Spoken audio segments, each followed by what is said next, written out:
Hello दोस्तों, स्वागत है आपका मेरे चैनल पर। दोस्तों, बहुत समय पहले की बात है जब गौतम बुद्ध अपने शिष्यों के साथ पेड़ के नीचे ठहरे हुए थे। गांव में उनकी ख्याति इतनी फैल चुकी थी कि दूर दूर से लोग उनकी शिक्षाओं को सुनने और जीवन के उत्तर पाने आते थे। एक दिन प्रवचन समाप्त होने के बाद एक युवक बुद्ध के पास आया। वह गहरे द्वंद्व में था। उसकी आंखों में बेचैनी और चेहरे पर चिंता के भाव थे। उसने विनम्रता से बुद्ध को प्रणाम किया और बोला, भगवान, मैं अपने जीवन में बहुत दुखी हूं। मैं हर चीज से इतना लगाव कर लेता हूं कि जब वह चीज मुझसे छूटती है तो मेरा मन बिखर जाता है। मेरा परिवार, धन, दोस्त और यहां तक कि मेरे विचार भी सब कुछ मेरे दुख का कारण बन जाते हैं। कृपया मुझे मार्ग दिखाइए, इस लग से कैसे छुटकारा पाया जा सकता है। बुद्ध ने युवक की ओर करुणा से देखा और बोले, युवक, तुम्हारे प्रश्न का उत्तर एक कहानी के माध्यम से दूंगा। ध्यानपूर्वक सुनो। कहानी शिकारी और कबूतरों का जाल। एक समय की बात है। एक हरा भरा जंगल था जहां सैकड़ों कबूतर रहते थे। वे अपने झुंड के साथ उड़ते, अनाज खाते और खुशी से समय बिताते थे। एक दिन जंगल में एक शिकारी आया। उसने कबूतरों को पकड़ने के लिए जाल बिछाया और उसमें अनाज बिखेर दिया। कबूतरों का झुंड वहां से गुजरा। उन्होंने अनाज देखा और बिना सोचे समझे नीचे उतर गए। अनाज का लोभ इतना बड़ा था कि वे यह नहीं देख पाए कि उनके नीचे जाल बिछा हुआ है। थोड़ी ही देर में सब कबूतर उस जाल में फंस गए। जब उन्हें अपनी गलती का एहसास हुआ तो वे परेशान हो गए। हर कबूतर जाल से छूटने के लिए अपने अपने पंख फड़फड़ाने लगा, लेकिन जितना वे छूटने की कोशिश करते उतना ही वे जाल में उलझते जाते। तभी झुंड के नेता ने कहा, भाइयों और बहनों, यह समय अकेले प्रयास करने का नहीं है। अगर हम मिलकर प्रयास करेंगे तो यह जाल हमारे लिए बाधा नहीं बनेगा। हमें एक साथ उड़ना होगा। सभी कबूतरों ने उसकी बात मानी। उन्होंने अपनी ताकत को एकजुट किया और एक साथ उड़ान भरी। वे जाल को लेकर उड़ गए। उड़ते उड़ते वे एक पहाड़ी पर पहुंचे जहां एक चूहा रहता था। उन्होंने चूहे से मदद मांगी।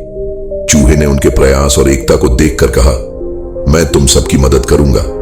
चूहे ने अपने तेज दांतों से जाल को काट दिया। इस प्रकार सभी कबूतर आजाद हो गए और खुशी खुशी अपने झुंड के साथ उड़ गए। बुद्ध का संदेश कहानी समाप्त कर बुद्ध ने युवक से पूछा, युवक, तुमने क्या सीखा? युवक सोच में पड़ गया और फिर बोला, भगवान, इस कहानी से मुझे यह समझ आया कि कबूतरों का लालच और अज्ञान ही उनके फंसने का कारण बना, लेकिन उनकी एकता और सामूहिक प्रयास ने उन्हें मुक्त कर दिया। बुद्ध ने सिर हिलाया और कहा, सत्य कहां? यह जाल हमारे मन के लग का प्रतीक है। जब हम किसी चीज से लगाव करते हैं तो वह हमें बांध देता है। हमारा लोभ, अज्ञान और इच्छाएं, इस भगवान, मैं इसे अपने जीवन में कैसे लागू कर सकता हूं? बुद्ध के 3 मार्ग। बुद्ध ने युवक को 3 महत्वपूर्ण बातें बताई। अनित्य का बोध, इम्परमानेंस।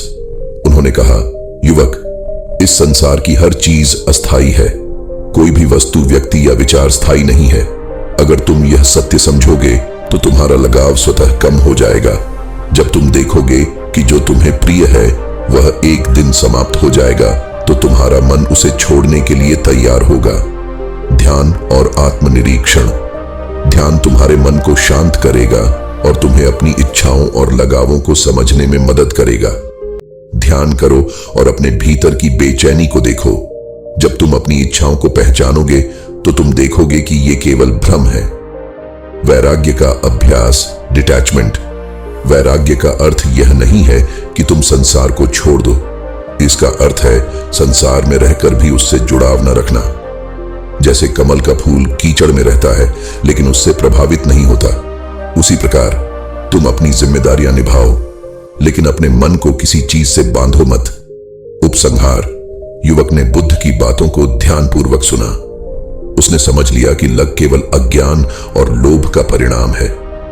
अगर उसे शांति चाहिए तो उसे अपने मन को स्थिर करना होगा और संसार की अस्थिरता को स्वीकार करना होगा। उसने बुद्ध के चरणों में सिर झुकाया और कहा, भगवान, आपने मेरी आंखें खोल दी। अब मैं इस सत्य को अपने जीवन में अपनाने का प्रयास करूंगा। बुद्ध ने उसे आशीर्वाद दिया और मुस्कुराते हुए कहा, युवक, यह यात्रा कठिन हो सकती है, लेकिन अगर तुम धैर्य और ध्यान से इसे अपनाओगे तो तुम्हें निश्चित रूप से मुक्ति मिलेगी। युवक ने प्रण लिया कि वह इस सत्य के मार्ग पर चलेगा। धीरे धीरे उसने अपने लगाव को त्याग कर अपने जीवन को शांतिपूर्ण बना लिया। इस प्रकार बुद्ध की शिक्षाओं ने न केवल युवक का बल्कि उसके परिवार और समाज का भी जीवन बदल दिया। अगर आपको यह कहानी अच्छी लगी है तो लाइक शेयर जरूर करें, और चैनल पे पहली बार आए है तो चैनल को सब्सक्राइब जरूर करें ताकि इसे भी अच्छी अच्छी स्टोरी आपको मिल सके। धन्यवाद।